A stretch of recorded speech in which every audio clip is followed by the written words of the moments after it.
Morning. आज का blog में स्वागत है मेरी माँ की। हैप्पी मदर्स डे माँ, कैसे हो आप? मुझे पता है भगवान जी के पास आप अच्छे हो और खुश रहना। भगवान जी, मेरी माँ इस धरती में बहुत सारे दुख झेली है, प्लीज़ उनको बहुत खुश रखना प्लीज़। ये एक बेटी की रिक्वेस्ट है आपसे। एंड भगवान जी, मैं हर जन्म में मेरी इसी माँ के गोद में आना चाहती हूँ। हर जन्म में मेरी माँ की गोद में ही बेटी होकर जन्म देना मेरा, बस यही रिक्वेस्ट है आपसे। मेरी माँ सबके मना करने के बावजूद भी मुझे इस दुनिया में लाई, इस दुनिया की रोशनी दिखाई, इतने खूबसूरत दुनिया दिखाई मुझे। जबकि डॉक्टरों ने मना कर दिए थे, मेरे घर वाले राजी नहीं थे कि अब बेटा हो गए, अब बेटी नहीं चाहिए। फिर भी मेरी माँ ने मुझे जन्म दी और मेरे जन्म होने के बाद मेरा रंग देख के सब कोई बोले इसकी शादी नहीं होगी, अरे इतनी काली हुई है और लड़की हुई है। सब चाहते थे कि लड़का हो फिर से, बट मैं हुई थी लड़की। मेरी माँ तो बहुत खुश थे, पापा भी बहुत खुश थे, बट फैमिली के बाकी लोग कोई भी खुश नहीं थे। और ऊपर से मैं हुई थी काली, मेरे रंग हुए थे सांवले। इस वजह से सबको बहुत सारे दिक्कत थे, मुझे देखने तक नहीं आए थे। मेरे पापा कहते थे ये सब बातें। मैं किसी की नज़र में कैसी भी हूँ, काली हूँ, सांवली हूँ, आई डोंट नो, बट मेरी माँ की नज़र में मैं परी हूँ। आज मदर्स डे में सबकी मम्मियाँ सबके साथ होंगे, सबके माँ होंगे सबके साथ, बट हम जैसे अनाथ बच्चे जिनके माँ नहीं है वो आज पता नहीं कैसे दिन बिताएंगे। तो आज मैं अपनी मम्मी को बहुत बहुत ज़्यादा मिस करूँगी और इसी मिस करने की वजह से देखो मैं यहाँ पे मिट्टी लेने आई हूँ बहुत सारे, और ये मिट्टियाँ लेके मैं लगाऊंगी पौधे अपनी माँ के नाम से। और जब जब वो पौधे बढ़ा करेगा और वो पौधे में फूल आया करेंगे, मुझे देख के बहुत खुशियाँ होंगी और ऐसा लगेंगे कि जब उसमें फूल खिल रहे मेरी मम्मी खिल के हंस रही है, बस और क्या बोलूँ मैं। और ये कट्टे इतने भारी हो गए थे मिट्टी लाने के बाद, ओह माय गॉड पूछो मत, मैं तो थकी गई थी, बट फिर भी कोई बात नहीं है, इतना तो काम कर ही लेते हैं हम। और ये देखो बाल्टियाँ जो है बहुत सारे मैं ख़रीद के लाई हूँ, इसमें अब सारे पौधे लगाएंगे। और मेरे पास करेले के बीज है, तुरई के बीज है और काशी फल के बीज है, ठीक है। ये सारे इनमें से तो कुछ मैंने खेतों में भी बो दिए हैं। अब सोच रही हूँ थोड़ा छत पे भी रहना चाहिए, बिल्कुल अपने डिपार्टमेंट में, है ना, क्योंकि खेतों में तो कोई भी ख़राब कर सकते हैं सब्जियाँ। क्योंकि कुछ दिन से ना कुछ लोग क्या बताऊँ मैं, मेरे खेतों को बर्बाद करना चाहते थे, बट आई होप कि वो लोग कामयाब नहीं होंगे और मैं होने भी नहीं दूँगी। गलत लोग हमेशा गलत ही होते हैं कि नहीं।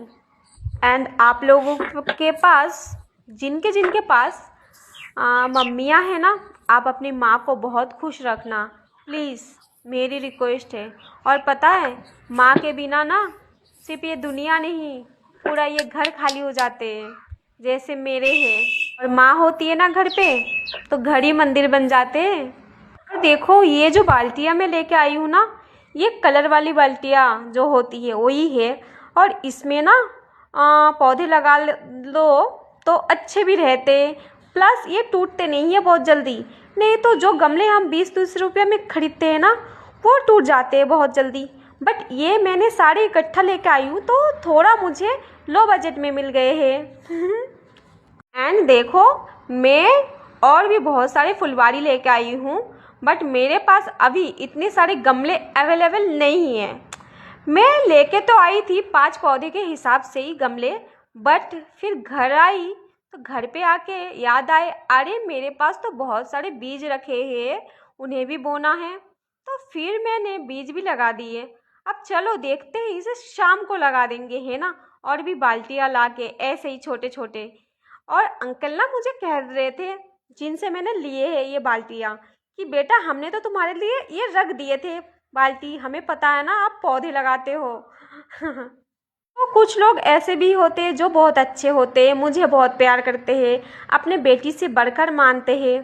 तो यूपी में बोलो या बंगाल, हर एक जगह पे, हर एक स्टेट पे भले बुरे लोग रहते ही है ना। तो क्या करना चाहिए इन लोगों को, बुरे लोगों को इग्नोर करना चाहिए। मुझे देख के बहुत लोग बहुत कुछ कहते हैं, यहाँ तक कि बहुत सारे कुछ, छोड़ो अब क्या बोले, बट मैं इग्नोर कर देती हूँ इन लोगों को। मुझे कोई फ़र्क नहीं पड़ता, कुछ भी कहो, है ना। अपने काम से काम रखना चाहिए। मेरी माँ ने मुझे सिखाया है हमेशा चुप रहना सीखो। जो गलत लोग हैं ना, वो अपना बातें जो रखते रखते ना, बकते बकते खुद चुप हो जाएंगे। तो क्या फ़ायदा है गधे के साथ गधे बनना, है ना। यही मेरी माँ कहती थी। माँ की बात याद रख के मैं हमेशा चलती हूँ, और माँ की इन सब बातों को ध्यान रखते हुए मैं अपने लाइफ में बहुत आगे बढ़ूँगी, मुझे पता है। आप लोगों को बताऊँ, एक पौधे है जो है कि हम लोग बंगाली में नयनतारा कहते हैं।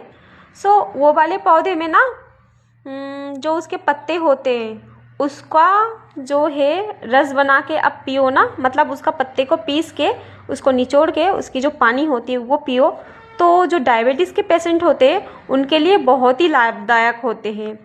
ये मेरी मम्मी करा करती थी, क्योंकि मेरी मम्मी को डायबिटीज़ थी।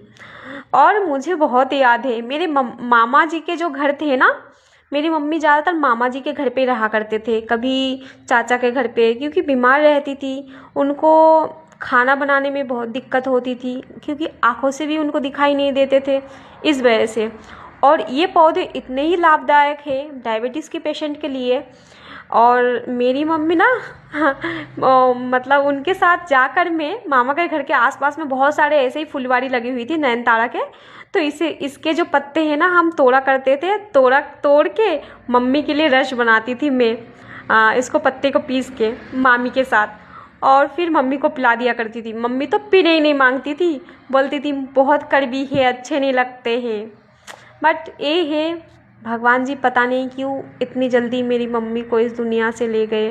मुझे बहुत दुख है इस बात की, बट कोई ना, मम्मी यहाँ पे रहती तो कुछ गलत लोग जो थे उनको जीने भी नहीं दे रहे थे, इसीलिए अच्छा ही हुआ जो हुआ, मैं तो यही कहूँगी।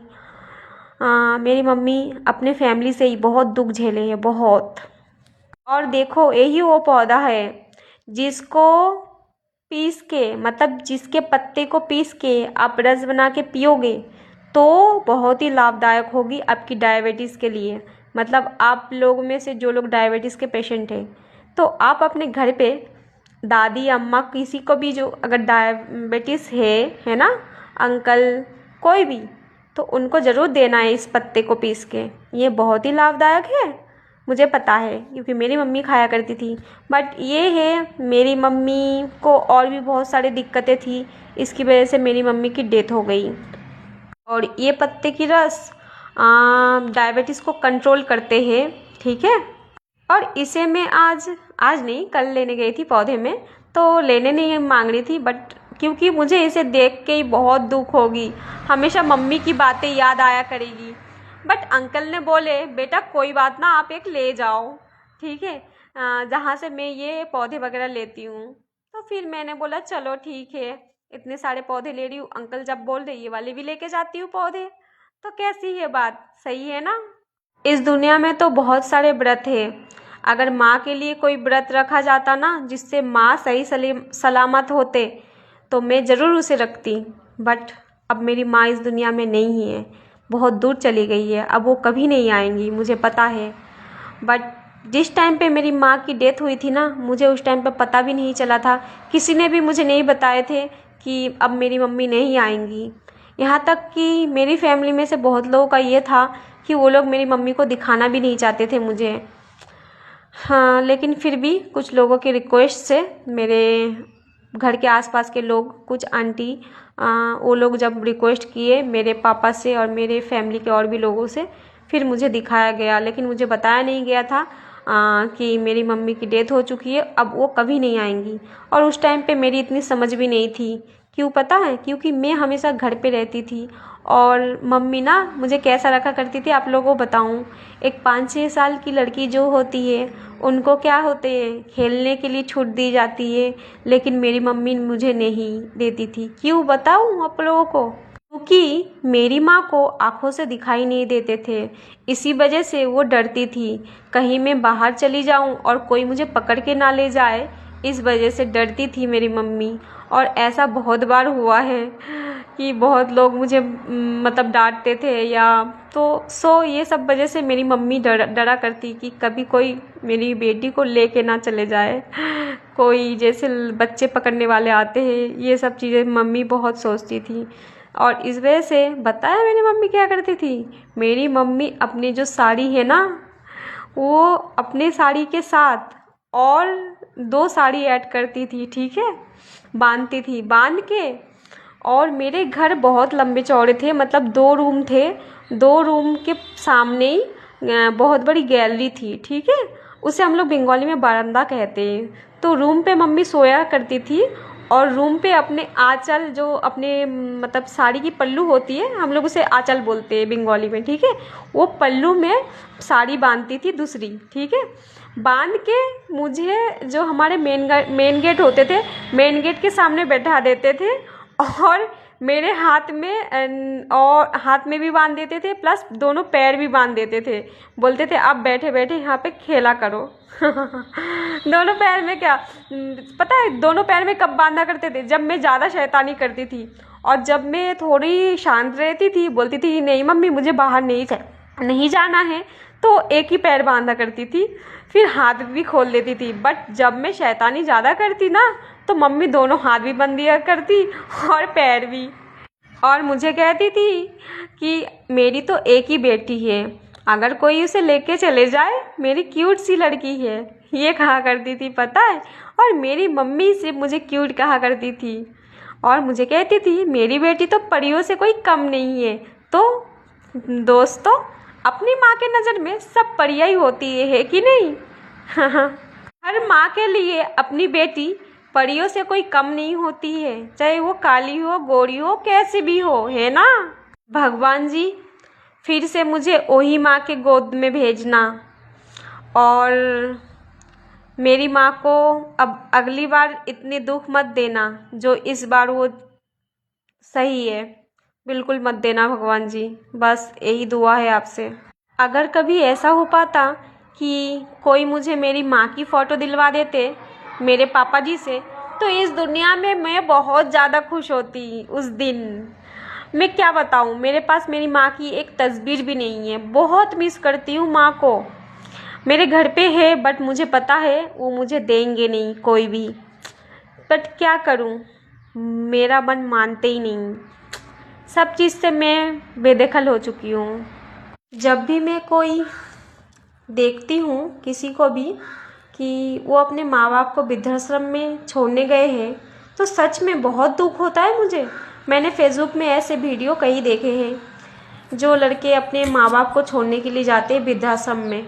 सच में बहुत दुख होता है इन सब बातों से, क्योंकि सोचो हमारे पास हमारे माँ बाप नहीं है, हम बहुत मिस करते हैं हम जैसे अनाथ बच्चे। और जिनके पास माँ बाप होते हैं वो अपने माँ बाप को अनाथ आश्रम छोड़ के आते हैं, जबकि उनके माँ बाप उन्हें पाल पोस के बड़े करते हैं, इतने प्यार से रखते हैं, बट जब वो बूढ़े हो जाते हैं उनको छोड़ाते हैं उसमें वृद्धाश्रम में। बड़ी ही गलत बात है। तो ऐसे लोगों को क्या कहोगे? सच में बहुत गलत बात है। जिस दिन मैं अपने लाइफ में बहुत ज़्यादा कामयाब हो जाऊंगी, उस दिन मैं इन लोगों को ज़रूर हेल्प करूंगी जो लोग अनाथ हैं मेरे जैसे, और ऐसे ही लोग जो लोग उनके क्या बताऊं, मुझे रोना आ रहा है, जिनके बच्चे उन्हें वृद्धाश्रम में छोड़ के आते हैं, ऐसे लोगों को ज़रूर हेल्प करूंगी। जो लोग लाचार है, बहुत ही दुख है जिनकी लाइफ में, और अनाथ होना जो कितने बड़े ज़िंदगी का दुख है ये मैं आप लोगों को समझा नहीं सकती। एंड जो भी हो ये सब बातें छोड़ो, बताओ मैं ये गुड़हल की पौधे लेके आई हूँ, कैसी लग रही है ये पौधे? इसमें आई थिंक वाइट कलर के फूल खिलेंगे और कितने अच्छे लगेंगे है ना जब इसमें फ्लावर आएंगी। हाँ, और देख देख के मैं खुश होंगी, लगेंगे कि मेरी माँ है इसी पौधे में। आज बहुत लोग केक कटिंग करेंगे मदर्स डे के लिए, शायद करते भी है बहुत लोग, बट मेरे लिए तो इतना कुछ पॉसिबल नहीं था, इसलिए मैंने सोचा चलो ये सारे पौधे लगा दूँ जो मैं हर साल करती हूँ। क्या आप लोग जानते हो पौधे लगाने से कितनी पॉजिटिविटी आती है आपके अंदर और कितने अच्छे लगते हैं, आप खुश रहते हो और बीमारियों से भी दूर रहोगे। और ये मिट्टी में हाथ लगाना बहुत ही अच्छी बात होती है, पता है।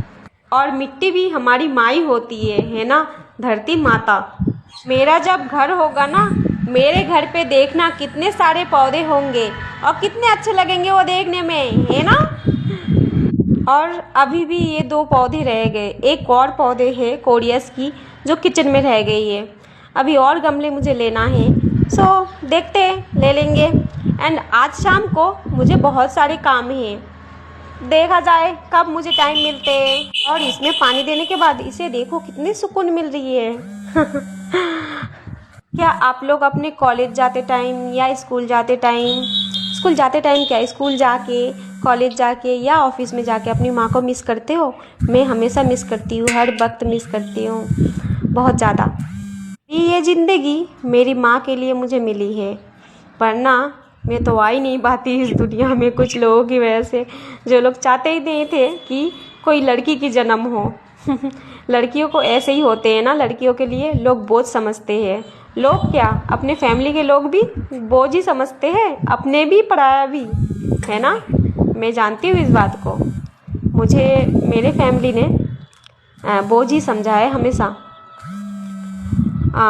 लड़की की यही होती है ज़िंदगी, मैक्सिमम हम लोग यही सोचते हैं, यही सोच रखते हैं। सो आज के ब्लॉग यहीं पे मैं ख़त्म कर रही हूँ।